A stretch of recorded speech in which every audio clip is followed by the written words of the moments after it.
Come gather round the campfire and hear our ghostly tales of chilling terrors, darkest woes, and anything that goes bump in the night. So cuddle up with your best friend or dare it alone. The darkness is closing in and spirits are calling your name. This is Fireside Phantoms.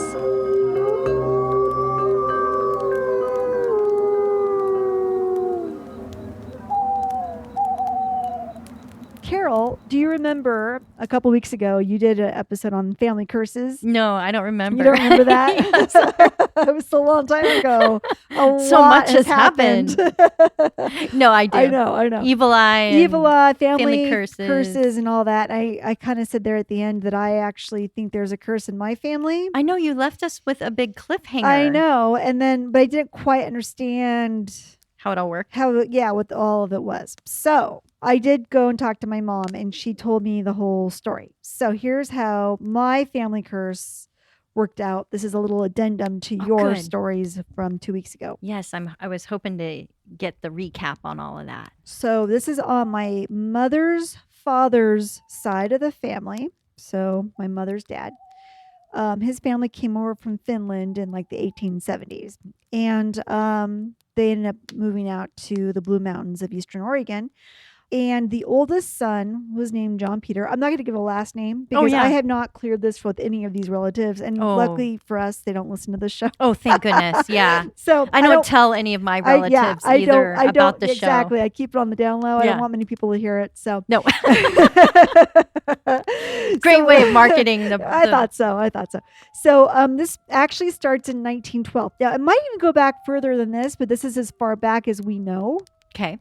This curse exists, and we don't know it's a curse, but it's just weird. Okay, so my grandfather, his oldest brother, John Peter, died in 1912 in an avalanche. Yes. Okay. Their sister, my grandfather and John, their sister Helen, she had 3 kids. All 3 were boys. Her one son, John, like John Peter, John Lyndon, died in 1920. He only lived for 3 days. He was a baby when he passed away, right? So Helen was left with Randolph and Russell. Okay, so that's 2 generations, right? And 2 Johns. Randolph had 3 kids. He had Judy, Janet, and James Patrick. James died in a plane crash in 1969. Now, none of these men that died ever got married or had kids. No marriage, no kids. No marriage, no kids. And did he die in the avalanche on Mount Hood, or was it? No, it was in the Blue Mountains. Oh, okay. In the Blue Mountains. Yeah. Sorry. So it goes. John Peter died in 1912 in an avalanche. His sister Helen, her son died in 1920 after just 3 days of life. 2 Johns gone. Then her son Randolph had 3 kids. His son James, so we go from John to James, died in a plane crash in 1969. Never married, no kids. Randolph's daughter, Janet, has 3 kids, Matt, Kristen, and Douglas James. So James Patrick and Douglas James died in a car accident in 1993. Ooh, stay away from the J names. Or Johns, yeah. Never married, no kids. So her 2 kids, now if it's going through that line, her 2 kids that are left are Matt and Kristen. Matt has a son named Willie and a daughter named Annie. And Kristen has 2 daughters, Emma Elizabeth and Jeremiah Joseph. Uh-oh. No. Stay away from the J names. Everyone's still alive. Okay. And Jeremiah Joseph is only about 7. I think he'll be 8 this year. So that is how it's gone down. Now, we're not saying anyone's going to die, but it's a 4-generation male dying in various different ways, kind of freaky accidents. And Plane crash, car accident, avalanche. They weren't married. They didn't have kids. The baby died only after a few days. But John, James. Yeah. And then Jeremiah Joseph, or maybe, and I'm not trying to say there is anything that ever is going to happen to Jeremiah. No, that's spooky though. Isn't that kind of weird? Mm-hmm. So anyway, that is the weird legacy in my family of male deaths through the years. That's crazy. Any other signs that go with that? Have there been other things? So my grandfather was one of 10 kids. And his other sister, Ida, had a boy that died, but my mom couldn't remember the circumstances around that. So that's all I really know. That's been the strongest thing that I'm aware of. And they've died at young ages. Young ages and in freaky ways. And freaky ways. And we've had other people who've died, but like sickness or overdose or something like that. But it's not like a freak accident. Life cut short. Right. Kind of thing. Yeah. Wow. And do they think it's a curse? I've never talked to this leg of the family about it. And most of them are still alive. So, I mean, could ask them, but I would imagine it's not a comfortable topic. No. So, I wouldn't even like to think about that possibility, Yeah. to be honest, because sure. then you can kind of like jinx yourself. Oh, Right. I'm jinxing myself. Right. So anyway, that's how thanks that for plays out in my sharing. family. So this last couple of weeks or so, I left all these relatives behind in Oregon, and I Yes. I went on a little bit of a vacation. I took a vacation to the Southwest United States, which is great because it's super haunted and very paranormal part of the country. So as you can expect, Carol, I felt right at home there. Oh, yes. Absolutely. So I started out in Phoenix Okay. as I went down there for a massage class that I was taking. But after my class was over, the Rock flew down to Phoenix, as well as my sister and my brother-in-law, and we took this road trip. The first place we went to was Tombstone, Arizona. And I know I've talked about Tombstone before. Yeah. So here's my story from my travels back in May. So for those of you who are not familiar with Tombstone, it is the location of the OK Corral and the famous shootout between infamous lawmen Wyatt Earp, Morgan Earp, Virgil Earp, their friend Doc Holliday, and the McLaury brothers, Tom and Frank, and another guy named Billy Clayton. And for those of you who don't know the story, I won't go into a great amount of detail right now, but just to give you a brief synopsis, there have been a lot of mounting tension between the Earp brothers and the outlaw gang, quote unquote, the Cowboys, that the McLaury brothers and Billy Clayton belonged to. The Earps were in charge of maintaining the peace and order in the Wild West town of Tombstone, Arizona, and the cowboy criminals were in charge of destroying said peace. But finally, on October 26, 1881, Tombstone Town Marshal Virgil Earp recruited his brothers Wyatt and Morgan and their friend Doc Holliday to approach the McLaurys and Billy Clayton to alleviate them of their weapons, as they were enforcing a no carrying of firearms within the town limits law. Oh. This confrontation led to the deaths of the McLaury brothers and Billy Clayton at the OK Corral. The Earps were investigated for the murders of the brothers and Clayton, but they were eventually acquitted. The Earps claimed self-defense, and the evidence did not suggest otherwise. This enraged the Cowboys gang, and on more than one occasion, they publicly threatened to kill the Earps and Doc Holliday. A few months later, in December, the Cowboys attempt to make good on their promise when the town marshal, Virgil Earp, was shot in the arm and left badly wounded. Following this assassination attempt, the Cowboys got further revenge on March 18, 1882, when Morgan Earp was shot to death as he played pool at the Campbell and Hatch billiard parlor. The next day, Wyatt rounded up a group of men and went after the Cowboy gang members to avenge his brother, knocking off one by one until they were all dead. No one was ever arrested or prosecuted for Morgan's murder, nor the murders of the Cowboy gang members. So, eye for an eye, apparently. Yes. It was the Wild West. It was the Wild West, man. Anything goes. Yep. I love the movie Tombstone, yeah, too. It's so good. Today, the Campbell and Hatch Billiard Parlor is the Red Buffalo Trading Company. And to continue with the mystique of the Earp legend, they still have a billiard table at the back of the store and some paintings on the wall of Morgan Earp playing pool with his back in the frame with a bullet hole piercing it. Wow. I went to the Red Buffalo Trading Company because on our tour of the town, we took a trolley car tour, and our guide told us that the Red Buffalo was super haunted, probably because it was the scene of the murder of Morgan Earp. That makes sense. The tour guide told us that the employees at the Red Buffalo experienced paranormal activity in the store on a daily basis. Really? So away we went to hear all these ghost stories Hooray. that the Red Buffalo Trading Company had to offer. However, Carol, when we arrived, we asked the lady running the store about the ghost stories. She looked at me quite puzzled and said, "Who told you we have ghosts?" Oh, no. No. I know. I explained it was a trolley car driver, and she just shook her head and said, "I'm going to have to talk to him about that." She goes, "We have never had ghosts here. I spent the night in this shop, and nothing has ever happened, ever." Oh, we have to talk to the other shop manager. I Remember, guess. we ran into that up in Pendleton. We went into a place and the gal was like, I'll talk to you, but don't ever mention ghosts to the owner Oh, because they don't like she that. doesn't believe in Yeah, ghosts. she doesn't want that But associated with her but the establishment. place was definitely haunted. So yeah, that's right. That's what they say. Yeah. It's not haunted, you know. So I guess this wasn't a true ghost story, but just a gimmick to get me into their store. That's crazy.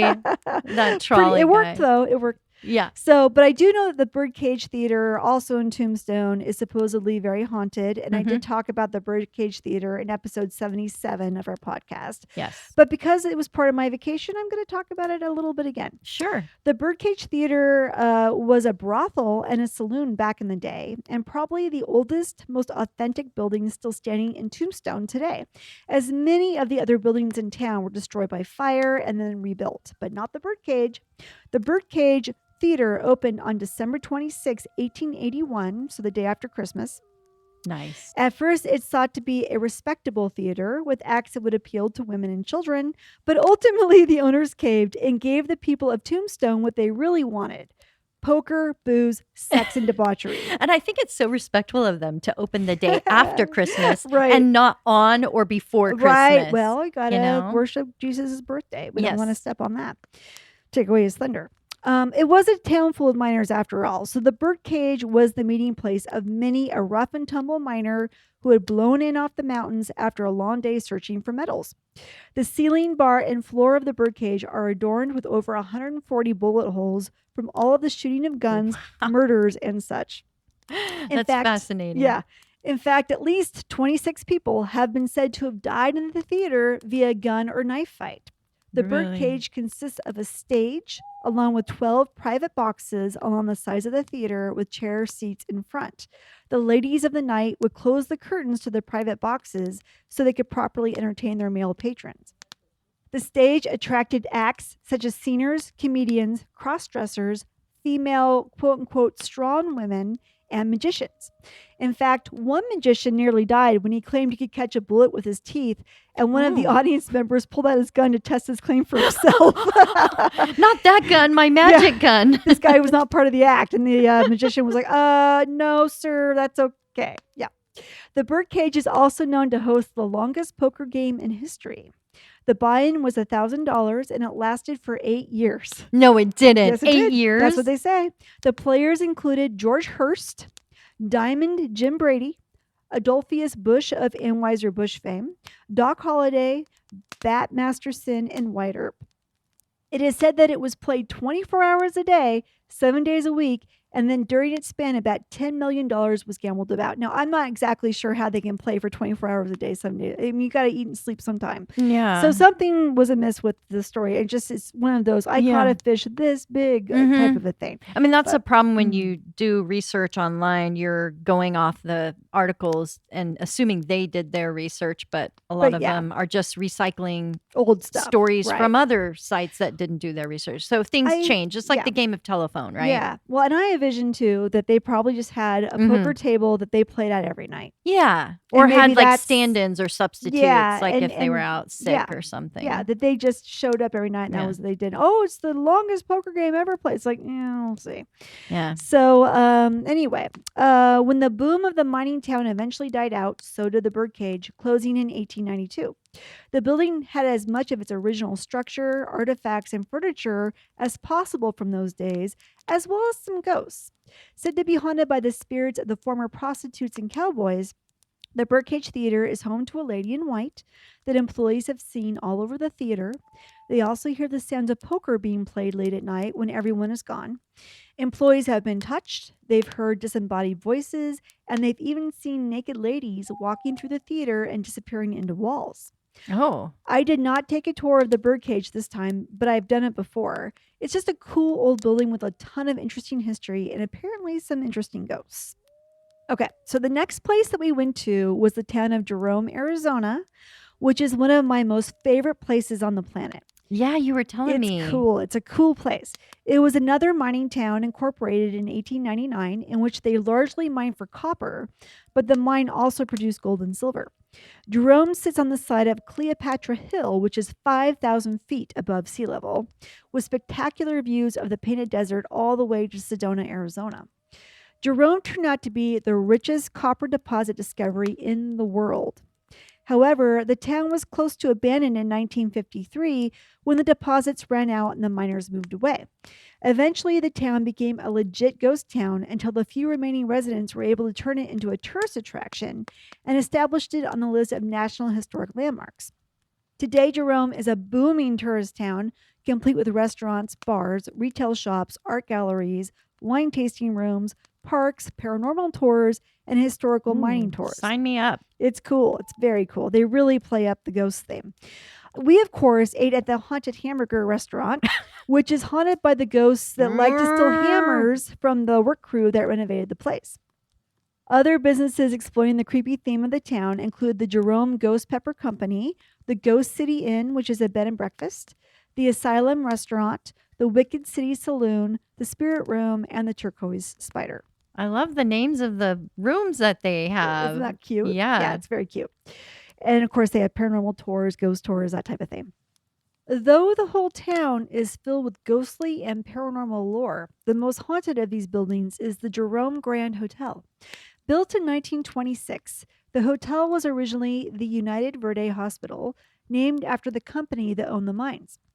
The hospital was built to care for the miners injured in the mines. It stayed in operation until 1950, which was about the time the entire town shut down due to the mines closing.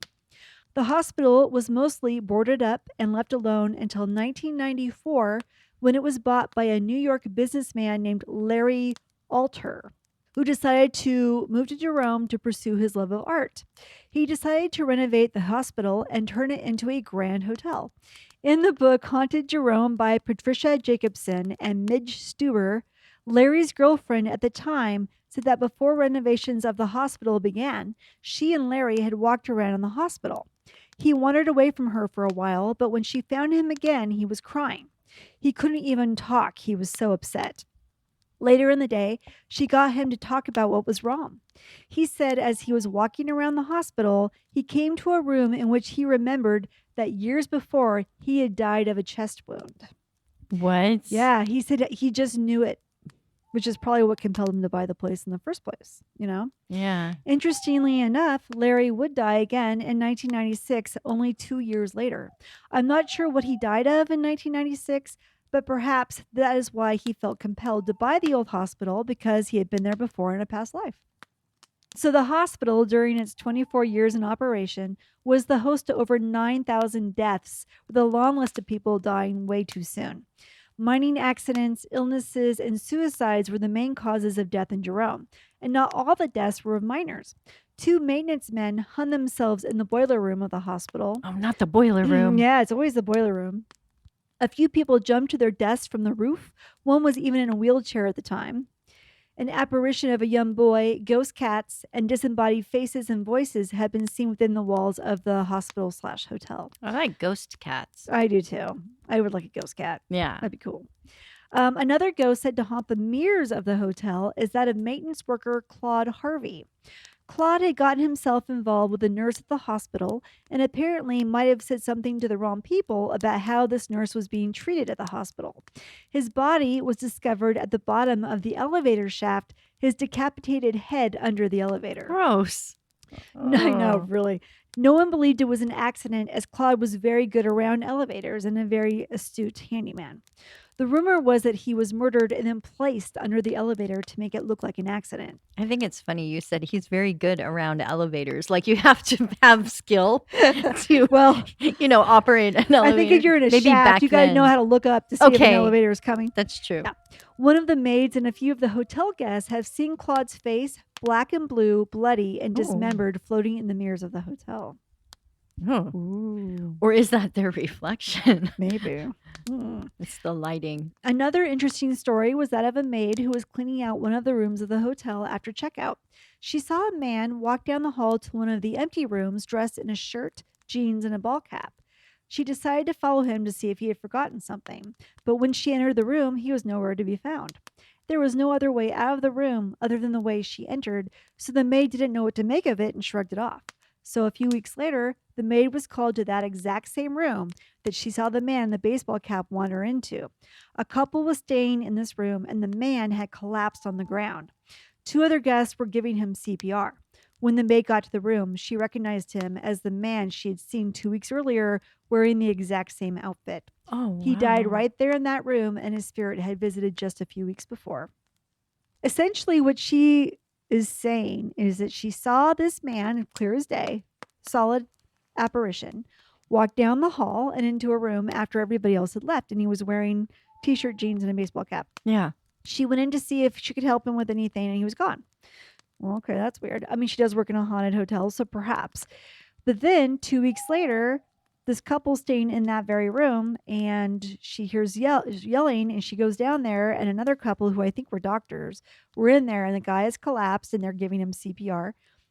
T-shirt, jeans, ball cap, exactly what she saw.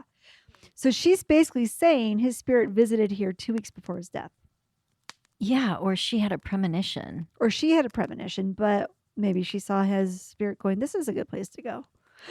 Yeah. Maybe your higher self picks out where you're going to die. That is so bizarre. Right. Because usually we've heard stories of when you're dying, your spirit is out of your body and people can see your spirit at that point. Yeah. But not ahead of your death.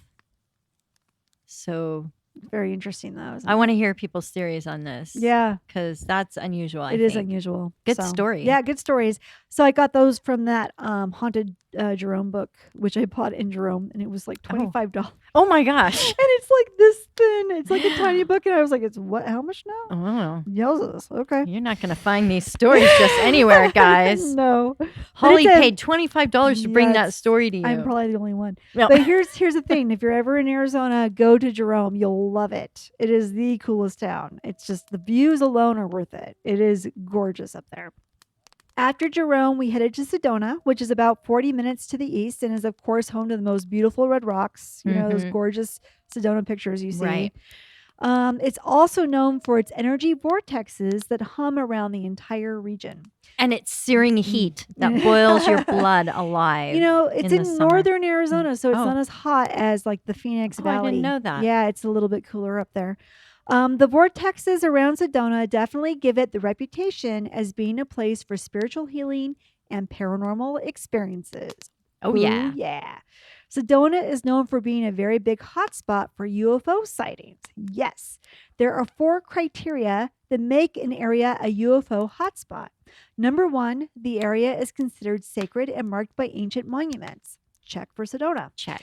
Number 2, there is an energy field within the area that differs from the energy in the area surrounding it. Check. Check. Number 3, there is a military presence nearby, which there is. Oh. Check. And number 4, there is a history of UFO sightings in the area or other strange experiences. Check. So Sedona checks everything off on that list. Some theories suggest that the UFOs are attracted to the area because of the energy vortexes that bounce off the red rocks, and that the ion that covers the red rocks creates a conductor of electrical and magnetic energy. We went on a Jeep tour in which our tour guide took us down a very bumpy road and pointed out all the different rock mountains and what they were named. He told us that Sedona sits on tectonic plates that have formed in such a way that it gives easier access to dive down into the core of the earth, and that the UFOs use the Earth's core for energy, which is why you see such a high concentration of them in Sedona. Well, that would be really cool. Interesting theory to think about that. Yeah. They even have UFO tours in Sedona for tourists, in which they guarantee you will see a UFO or your money back. Whoa. Our tour guide even said that he has met numerous Sedona residents that claim to have been abducted by UFOs, and many of Sedona's residents have at least seen UFOs in the night sky.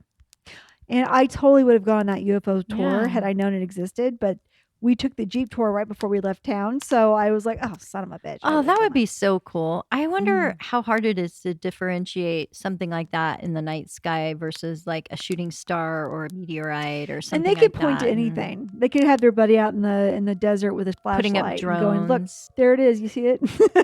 Yeah. But Sedona has always been steeped in paranormal lore, especially around UFOs. In fact, the Phoenix Lights, which we talked about in a prior episode, were said to have been first spotted very close to Sedona in northern Arizona. So perhaps that is the area where the ship came from. I don't know. Also, there is an area in Sedona called the Bradshaw Ranch that seems to have the highest concentration of UFO activity in the area and has now been taken over by the U.S. Forest Service. No visitors are allowed on that ranch. It is believed that the Forest Service is a front for the U.S. military. For what reason? We don't know. It's a good conspiracy theory for sure. It is. So there's that military presence. That's what I was referring to. Anyway, after Sedona, we headed off to Las Vegas. Now, I'm Las excited to hear all Vegas. about this. Yes, because you know exactly where I went. I visited the famous Zach Baggins Haunted Museum. You know, because you got a t-shirt. I know. It's awesome. Thank you. So, of course, first of all, this tour is long. It took us about 2.5 hours to get through the whole museum, and you never sit down, which is a long time to go without sitting, I think. When you're an old person. When you're an old person, it matters. He had a whole bunch of creepy things in there, like that famous Dybbuk box that I believe you covered in a prior episode. He's got that. That was probably one of the coolest things we got to see because I have seen a lot of paranormal TV shows cover the story of that box. And I believe it originated from Portland. Yes, so it did. That is cool too. For those of you who do not know the story, it is believed that the Dybbuk box was owned by a Jewish woman who had survived the Holocaust. She said she was being haunted by a demon, so she managed to contain it to this box. I believe that after she died, did she die and then an antique dealer bought the box at an estate sale? Was that the story? I think so. Yeah. And then he took it to a shop and opened it up. That's when all sorts of creepy things started to happen in his store. He decided he needed to get rid of it and put it for sale online with the disclaimer that the box was haunted. And that's when these college boys bought it, and they too started experiencing terrible illnesses and nightmares after receiving the box. Correct? I think he tried to give it as a gift first to his mother. Oh. And she got really sick. And she got sick. Okay. Yeah. I couldn't remember I'm trying all to the remember all details. of it. Yeah, just go back and listen to our Dybbuk box episode, and it'll have all the details regarding that. Yeah. The college boys also got rid of the box, and whoever got it next also had paranormal experiences. It seemed whoever got that box had a bad time of it. Right. So when I saw it at the Haunted Museum, Zach had it in a double glass partition. That's how freaked out he is of this box. Well, yeah, because when he took his friend on a tour, and his friend accidentally touched it when or touched Zach. They show you a video of the two of them with the box. And it's weird. But his life has gone to shit afterwards, and he blames it on the Dybbuk box. I forget who that was. It's Post Malone. Was it Post Malone? I don't remember. I want to say so. It is Post Malone. I think. Yeah, I think it's Post Malone. It makes it look really sinister having it in a double contained situation, but you can see through the two panes of glass to the box. Yeah, it reminds me of the Raggedy Ann doll. Like Annabelle. Yeah, Annabelle. Other items of note, he had the Devil's Chair, which was taken from a case that Ed and Lorraine Warren had assisted in, where a boy was possessed by a demon. Eventually, the demon left the boy, but they believed it entered his sister's boyfriend, as the boyfriend had murdered his landlord after he dared the demon to leave the boy's body and enter him during an exorcism. Apparently, the rocking chair, which was at the home when the exorcism took place, is possessed by the demon, as people have seen the demon rocking in the chair. According to Newsweek, some people who have sat in the chair have ended up with terrible back pain that has required surgery. Oh. Wow. And in June of 2019, Zach Baggins closed down the rocking chair exhibit as he had a number of people overreact to the chair, which included uncontrollable crying and passing out. So is it just a regular rocking chair? Looks regular. Is that what it looked like to you? Yeah. Apparently, Zach was able to, quote unquote, fix the problem as the chair is back in the exhibit.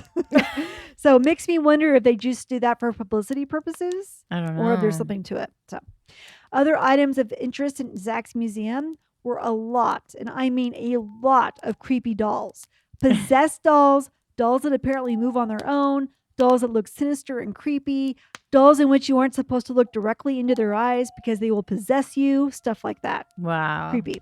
He also has a lot of serial killer artifacts like Ted Bundy's ski mask and rape murder kit, Charles Manson's bones, or bone powder or something. He has Sharon Tate's wedding dress from when she married Roman Polanski. John Wayne Gacy's clown painting. Oh, yikes. Yeah. We've talked about that painting. And Dr. Kevorkian's death van. Ew. Yeah. Also, it had a lot of creepy taxidermy. Super creepy. Of course. Yeah, you always have to add a little bit of that for the ambiance, yeah, you know? It was creepy. And they also said the building itself is said to be haunted and the site of Satan worship. I'm not sure how much of that I believe, but it was also creepy. But I didn't see anything weird, but I did, Carol, end up with a scratch on my upper left leg that I cannot explain.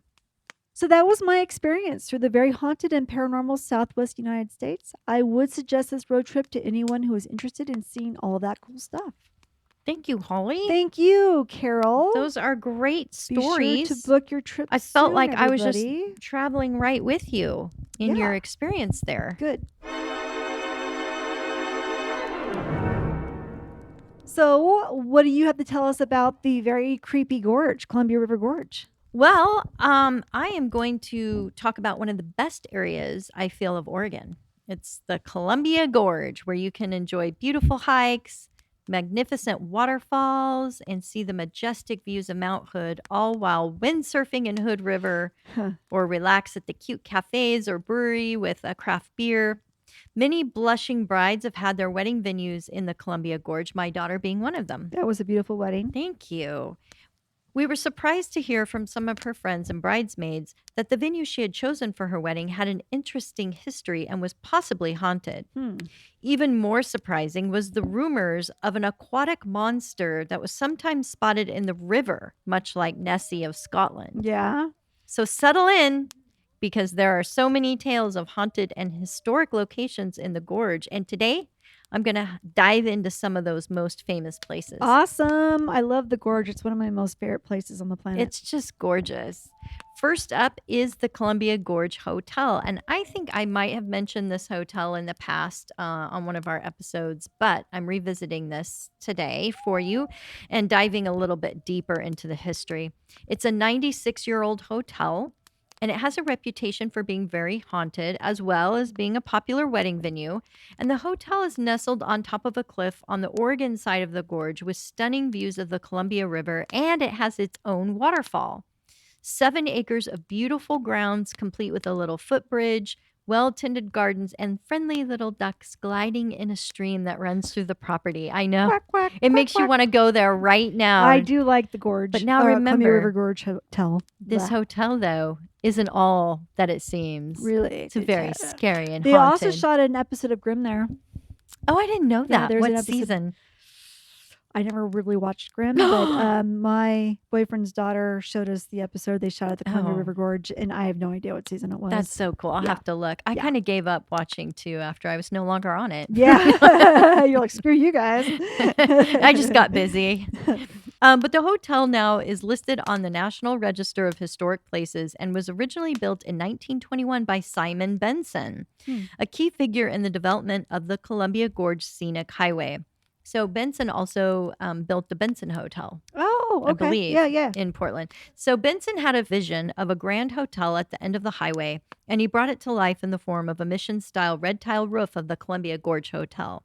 However, this wasn't the first hotel on this site. It replaced the Wah-Gwin-Gwin Hotel, which had been built formerly in 1904. Named after the waterfall that cascades down the side of the cliffs on the property's river-facing side. Over the years, the Columbia Gorge Hotel changed hands multiple times, going through periods of closure and renovation. In 1952, it was sold to the Neighbors of Woodcraft, a nonprofit organization, and transformed into a retirement home. Oh, really? I didn't know that. That would be a nice retirement home. Yeah, it would be. Shit. Yeah. After a $1 million renovation, the hotel reopened with new owners in September of 1979. And in its early days, it hosted distinguished guests, including Presidents Calvin Coolidge and Franklin D. Roosevelt. Wow. Notables like Shirley Temple, Clara Bow, and Rudolph Valentino. Huh. It has had different ownership over the years and recently was undergoing more renovations and expansion in 2019. Oh, nice. The Columbia Gorge Hotel's haunted reputation began to take shape over the years with reports of ghostly encounters and unexplained phenomena. There's a resident ghost named Oscar that will make an appearance to guests from time to time, managing the front desk. I like that name, Oscar. I do too. Visitors have also claimed to witness a woman dressed in white, believed to be the spirit of someone who tragically took her own life at the hotel. This apparition has been seen sitting on a park bench outside a bathroom window. Other paranormal occurrences include an inexplicable sense of cigar smoke linked to a retired resident who passed away when the hotel did serve as a retirement home. There have also been sightings of a ghostly child near the area that once housed a pool. I didn't know it had a pool at one time. Room 330 has its own eerie tale, with reports of another female ghost whose origin remains unknown. Some guests have even found rooms mysteriously barricaded with random furniture, and a man wearing a frock coat and top hat has been spotted wandering the premises. And it's not just guests who have shared their chilling experiences. Employees and staff members at the Columbia Gorge Hotel have also encountered unexplained phenomena, from strange sounds and footsteps to mysterious lights and objects moving on their own. The hotel seems to have a constant air of mystery and intrigue. It'd be fun to go there and have like a murder mystery night. They used to have ghost tours, I think, there. Did they? And I went on TripAdvisor to see, and I couldn't find any Maybe they tours. don't do that anymore because they don't want to associate themselves as a haunted hotel. I know, but it would be so fun. That would be fun. One interesting recent tale I found was recorded by a family who stayed at the hotel in April of 2023. Oh, just now. Yes. Okay. Describing the day as a picturesque spring afternoon when they arrived. They were unaware of the supernatural encounters that awaited them. There was something a bit unsettling with the Art Deco tile flooring, but while they got checked in, the man whose name tag said Josh, J-name. Josh. Josh, were you there? Josh. Put them at ease with his friendly greeting and helpful nature. Noticing a strange flashing light in one of the upstairs hallway, a family member went back down to inform Josh at the front desk of the issue. But something very strange happened. The young adult at the desk now had a different name tag that read Oscar, the very name of the ghost so often rumored to haunt the hotel. The family also noticed peculiar smells in some rooms and even glimpsed a man in the lobby with a small dog and a black bowler hat. It was as if they were participating in a different era. The night brought sleepless moments for the mother and daughter, with sounds of footsteps, laughter, and voices coming from upstairs, despite being on the third floor.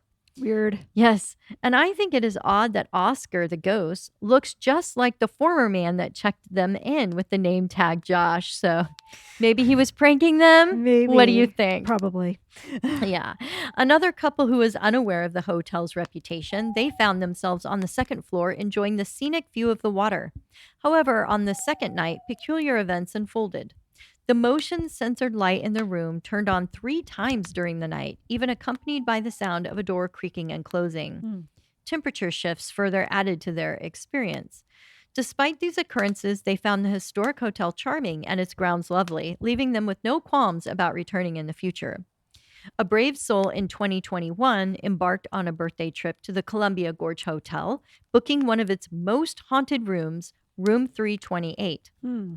From the very beginning, the front desk attendant warned of paranormal activity. See, they're setting it up. Yeah, they are. Stating it is the room that most of their housekeepers complain about weird phenomena, which only fueled the guests' excitement. Sure. As the trip unfolded, they encountered numerous ghostly interactions. From shadowy apparitions and whispering voices in the restaurant to capturing eerie figures in photos and experiencing cold spots. Well, this adventure had it all for them.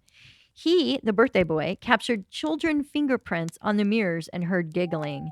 In their room, it was filled with unexplainable phenomena and shadows, making for the best birthday trip ever. I bet. That'd be so cool. He was super excited. One couple recounts their chilling honeymoon experience who unknowingly checked into a haunted room at the Columbia Gorge Hotel. Their blissful stay quickly turned sinister when the room became unbearably hot, and they witnessed horrifying images outside their window of bloody faces of a woman and man. The husband experienced an oppressive force pushing him down into the bed, leading to a hasty departure the next morning. The encounter left him gravely ill for weeks. He had to go to the hospital and get a shot of penicillin. He thinks there are many dark spirits in that hotel, and his room was a portal, allowing the intense negative energy in the room. Sometimes visitors will notice that the hotel have roped off entire sections or blocked an entire floor of the hotel from its guests, claiming they are doing so for renovations or some repairs in that area. But rumors claim they have to do that from time to time when the paranormal activity is too active. It does seem the hot spots in the hotel are mainly located on the third floor. In 2020, another very strange and frightening occurrence took place at the Columbia Gorge Hotel. A sensitive guest, accompanied by her husband, stayed in a room on the second floor. She had a terrible dream of a heavy black mass hovering over her nightstand. When she went to investigate the mass, it turned into thick smoke and her room was on fire. Waking Wow. up from the dream, she was really shaken, and she questioned the staff about a possible fire in the room's history, but the hotel staff had no answers. This mysterious incident, unexplained but forever etched in the guest's memory, adds another layer of intrigue to the hotel's haunted reputation. In 2018, another guest spoke of their experience saying, quote, "I saw a human form walk around the foot of our bed and to my side of the bed, and then suddenly I couldn't move or speak." So it seems, Holly, that night terrors or sleep paralysis is sometimes experienced in this hotel. Yeah. Thank God I didn't know that when we stayed there for my daughter's wedding. Sleep paralysis is the most horrible thing to experience. Yes. In Yes, it is. In 2016, a man reported that his wife experienced the sleep condition, saying she couldn't move, speak, or open her eyes. She was in a total frozen state. That's so scary. Yes. And at the same time, the man also reported that he woke up when something felt like tugging or sitting on the blankets on his side of the bed Huh. that made his legs tingle and crawl. Ew. How scary. That is scary. Oh. One couple's honeymoon turned into a hellish experience. Unbeknownst to them, they checked into a room at the Columbia Gorge Hotel that also had a chilling reputation for being haunted. What was supposed to be a romantic and blissful honeymoon quickly took a terrifying turn. The couple settled into their room, unaware of the eerie presence that awaited them. As the night grew darker, they started experiencing unexplainable events that left them shaken to the core. Strange noises echoed through the room, accompanied by flickering lights and an icy chill in the air. The bride reported waking up in the middle of the night to find her husband sleepwalking, muttering incoherent words that sent shivers down her spine. He was probably saying words like, "I'm going to kill you." I hope not. "I'm going to empty out your bank account." Bank account. Yeah, Sign no, I this, don't please. know. Sign I don't this, know. please. Doors creaked open and shut on their own accord, and objects inexplicably moved from one place to another. Despite their fear and unease, the couple mustered up the courage to confront the hotel staff about their supernatural encounters. To their surprise, the staff members listened intently and shared their own ghostly encounters within the hotel. They were assured that their experiences were not isolated incidents, and that many guests had encountered the paranormal during their stay. Leaving their honeymoon behind, the couple checked out a night early from the Columbia Gorge Hotel, their hearts heavy with the weight of their haunted experience. Yeah, I bet they were. I check out early too. I don't care how beautiful it is. Totally. The Columbia Gorge may have left them scared, I think, Holly, but it also left them with a wonderful story to tell. Sure. Yeah. You know, I love good stories They're like not that. going to forget that, are they? No. And let me tell you about, and I would say, if we can survive our honeymoon, we can survive anything. Right. So let me tell you about some more scary stories from the Columbia Gorge. There are so many tales that give you the chills. Have you heard about the Columbia River sea serpent? No. So they say it's a massive creature about 40 feet long with a long neck and a snaky head. So people have been spotting this creature since 1905. Really? It's named Colossal Claude. Isn't that a cute nickname? Claude? That's hilarious. I can't imagine what I would do as a windsurfer seeing something like that in the water. I know, right? I'm That would be what? like, what? Here? In the Columbia Gorge? Oh, weird. Well, you know what? Maybe it got dragged in by one of the many ships to come up and down the river Maybe. from the ocean. Yeah, maybe it's brought like it a in. dead carcass that kind of Ugh. floats up every now and then. Mm, But that's maybe. not all. There are also stories of ghosts haunting another one of the landmark hotels in Hood River. Oh, you know what? They probably think it's one of those prehistoric, Like Nellie, old. Nessie, or Yeah, whatever, I forget what they the call Loch Ness that. monster, Mm-hmm. with like a pterodactyl something. I think those are flying dinosaurs, Well- but yes, the ones that live in the water, whatever Yeah. they're called. Yeah, yeah. So let me tell you about the Hood River Hotel that's Okay. also in Hood River and is supposedly haunted. Okay. It was built in 1888 and it's located at 102 Oak Street.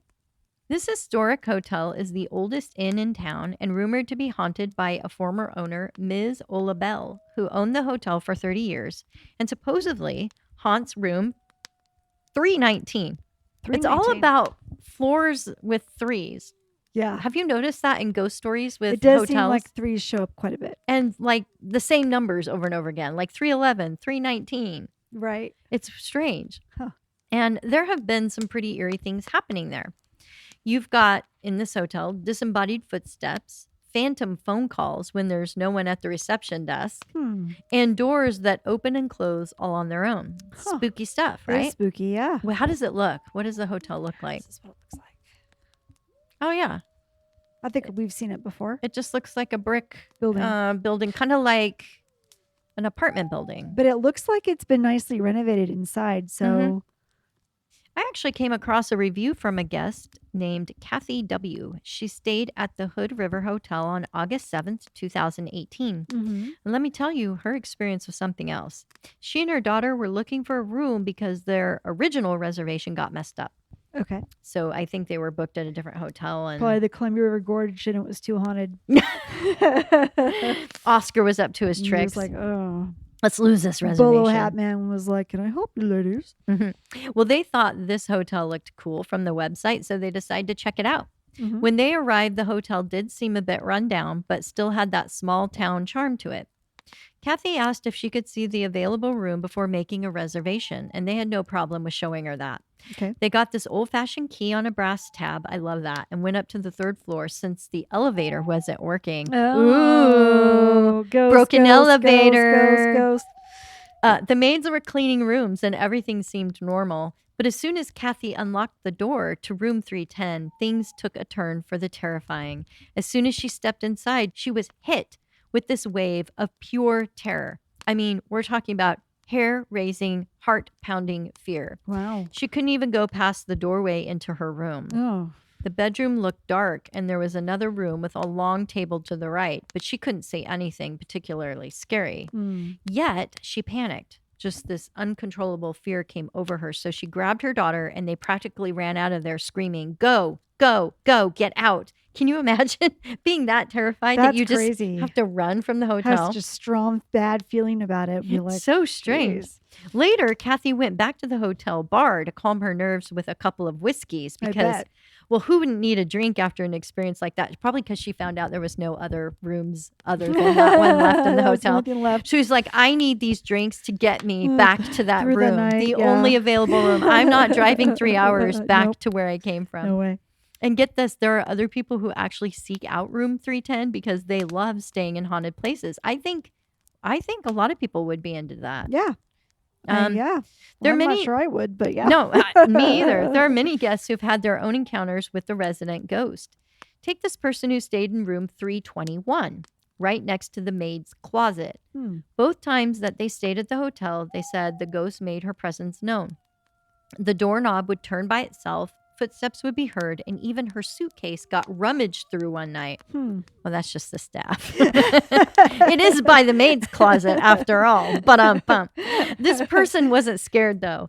They mentioned being psychic and feeling that it was just lonely, you know. It was just a ghost having some fun. I mean, psychics know these things. Yeah, I guess. There's also a very creepy story from around 10 years ago when someone stayed there and they had a shared dream with their partner. Oh, really? I love this one. That's crazy. Yeah, so they both dreamed about a cowboy at the foot of their bed, touching their feet, and then pulling out a revolver. Oh, shit. Yeah, they both woke up at the same time screaming just as the cowboy was about to shoot them. Oh, my God. Scary stuff. That is scary. Yeah, they were so freaked out they canceled their second night. Yeah, it would be too. Yeah, I wouldn't want to be woken up No with way. a revolver. No. If you're interested in exploring the paranormal, you should check out Margie's Outdoor Store located in Bingen, Washington. It is on the opposite side from the town of Hood River. And it's a fascinating place that showcases all the paranormal events and sightings in the gorge, including Bigfoot and other Bigfoot. mysterious creatures. Yeah.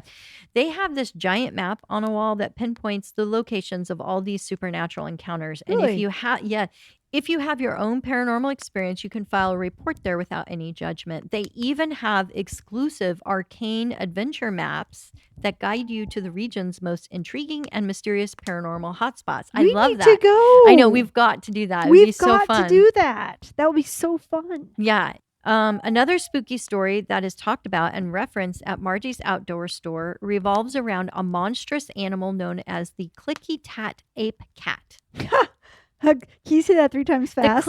I wanted you to say that with Allegheny, Lunatic Transagalee, Museum or Supercalifragilistic Insane Asylum. Yeah. Say it again. Clicky tat ape cat. Clicky tat ape cat. Clicky tack ape. Clicky tack ape cat. Clicky tat ape cat. Clicky tat. Clicky tat ape cat. Over and over again. My word. Clicky tat ape cat. Okay. A creature that has been reported in the area for over 40 years. It's a long time. And it's a cat. It's an ape cat. These sightings describe a large, muscular black cat with a long tail. I love that it says it's muscular. We've got to go. I know. What's so strange is that Pacific Northwest cougars, like we're supposed to have cougars around here, Yeah.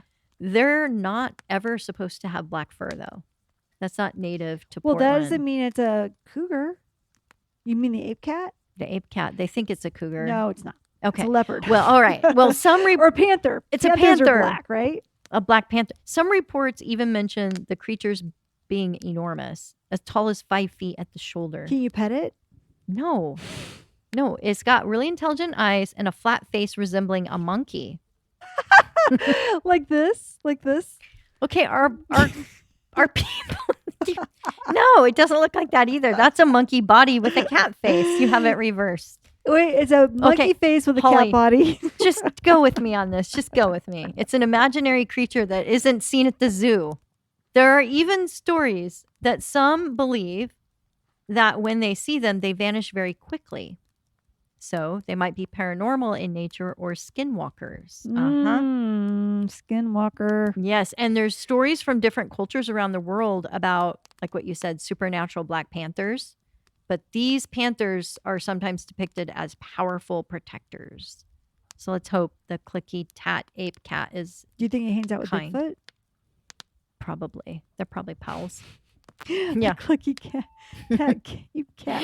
Yeah. So I can't if you're even. brave enough, you can visit Margie's Outdoor Store and learn more about the clicky tat ape cat. And they have, so many places where you can perhaps encounter them. Margie's Outdoor Store is a must-visit attraction in the area. Yeah. Moving on to another Love it. chilling story. Yes. This is a personal experience who was shared on ghoststoriesofamerica.com by an individual who grew up as the daughter of Mexican migrant field workers. Many of the jobs came with complimentary resident housing, which in some cases was a trailer or old cabin. But during one summer, their family was given a beautiful home to live in Bingen, Washington, which thrilled the family. Right. However, they soon discovered that the house was haunted by something malevolent, hence why they were given the free home. Yes. Many eerie incidents occurred that summer, but the most terrifying one involved the storyteller, who was just 9 years old at the time. While babysitting their 2-year-old sister and 5-year-old brother, the storyteller noticed 3 large decorative bottles of colored water sitting in the window, orange, green, and blue. They shook the green bottle and watched the sediment float to the bottom. Suddenly, a prickly sensation crawled up their neck as something blew softly on it. In the same instant, the green bottle slipped from her hands and shattered on the floor. To their horror, they rushed to the bathroom only to find their little brother and sister mimicking cutting motions at their necks and singing a haunting song while they were having a bath in the bathtub. Okay. It was really crazy. Huh. Like, why would they be doing that? Little toddlers, like making the cut symbol across their necks right after she dropped the bottle. So you think the bottles were there as a protection device? and they dropped them. So Oh. therefore the protection was over. Or a curse. And then the kids were like, "Oh, you guys are fucked." No, it's like that curse. Remember I said like bottles have curses in them, and then when you break glass, so it's like the Dybbuk box. it released the curse. It released it. And the kids were like, "You're next." Ew, Like, shh, creepy. you're gonna have your neck cut. So are the kids the killers? No, they're just possessed. I don't know. It's a scary story. Hmm. But she said, that was one of many terrifying encounters that she had in that dreadful house. But that's the only one I could find on the website. Ew. In the realm of cryptids, the clicky tat ape cat, though, is the best one. It has garnered significant attention. More than 60 reports of sightings have been filed at Margie's outdoor Really? store in less than a year. Mhm. Huh. And their So- fur is yeah. 4 to 5 inches long. So somebody saw something. Mm-hmm. They reported it to Margie. She probably named it the Click-a-Tat Ape Cat. And then other people go, "Oh shit, yeah, I'm gonna jump on this and say my own story." But who Mhm. knows how many of them are legit or not? Yeah, strange electromagnetic disturbances happen. Sudden battery failures and compasses giving strange readings have been reported in the presence of these cats. Huh. So there's more than one. Well, yeah, sometimes there's groups of cats that come out. Groups of cats. Groups of cats. Isn't that called a litter? Witnesses also claim the creatures can vanish, like poof, further adding to their supernatural nature. I said that they just disappear. Well, thank you, Carol. That was Yeah. fantastic. That Oh. was really interesting. We've got to go out there and do We are going to a do road that. trip Yeah. You should to bring all your those paranormal cats stops. to see if we could attract the big cats. Because I'm your happy to cats do that. attract big cats in Yeah, the they yard. do. They have lots of boyfriends, and I you will go. gather as many cats from the neighborhood that want to go, and we'll get in the car and we'll go out there. Sounds good. That'd be great. Us cougars. It's Okay. cougars. Bye-bye. Bye.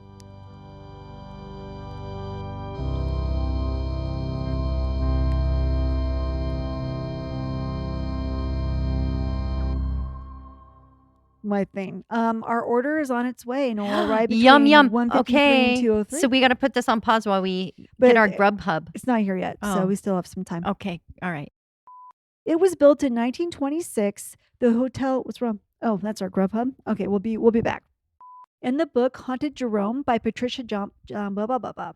In the book Haunted Jerome by Patricia fuck. Yeah, it is a hoot for sure. Yes. Woo, As the flames die down, do remain undaunted. Though all hitchhikers are ghosts, And all dolls are definitely haunted.